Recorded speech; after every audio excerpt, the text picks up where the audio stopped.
Un logo officiel. Tout d'abord, évidemment, on va se connecter en MyHarmony, ce que j'ai fait. Je suis donc bien en MyHarmony. Alors, il y a ici Actualité et médias, une première place où on peut accéder au Brand Center. Il y en a une autre, ici, gestion, vous avez aussi le Brand Center. Donc, il y a plusieurs possibilités. En tout cas, on va aller vers Brand Center. Arrivé là-bas, et vous le voyez, on change carrément de site web. On peut aller voir toutes sortes de possibilités. Ce coup-ci, je vais vous montrer comment faire des logos officiels. Donc, je vais aller chez Logo. Alors ici, il y a plusieurs possibilités. Je vais utiliser un template, comment ça s'appelle? C'est comme ça que ça s'appelle. Et je vais tout d'abord ici demander de changer la langue en français. Alors ici, les modèles. Alors je vais créer un modèle. Je choisis plusieurs choses. Je vais donc créer un modèle ici.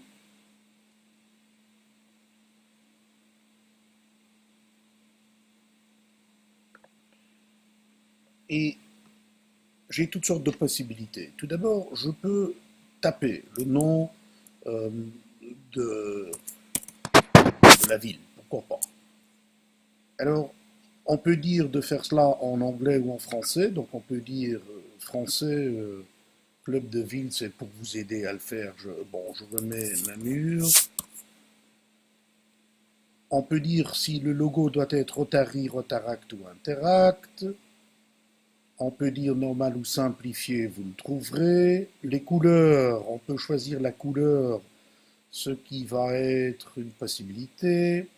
Le nom, on peut le mettre, là il est en dessous, on peut aussi lui dire de le mettre à droite. Donc je dois retaper, je retape Namur, mais ce coup-ci ça sera à droite. Et tout cela est le officiel. Namur n'est pas très grand, je vais écrire un peu plus grand et en gras. Ça me permet de... Voilà, et puis si je veux, je vais mettre le majuscule. Ainsi, ça va être voilà, de mieux en mieux. On va sauver. On va sauver. Alors, il demandera un nom. Je vais lui dire OK. Alors, il faut attendre un peu. On nous invite ici à attendre un peu. Ça dure parce que là, vont envoyer l'information à un outil spécifique. Et pour finalement voir si ça s'était joué, je fais un refresh, on appelle ça. C'est donc, voilà, là je sais que c'est fait et nous pouvons à ce moment-là choisir soit de voir le résultat en PDF, en JPEG ou en PNG. Et là, ce qui est intéressant, c'est que le JPEG sera une image que, et on va dire, je vais la télécharger, je vais donc demander qu'on me l'envoie,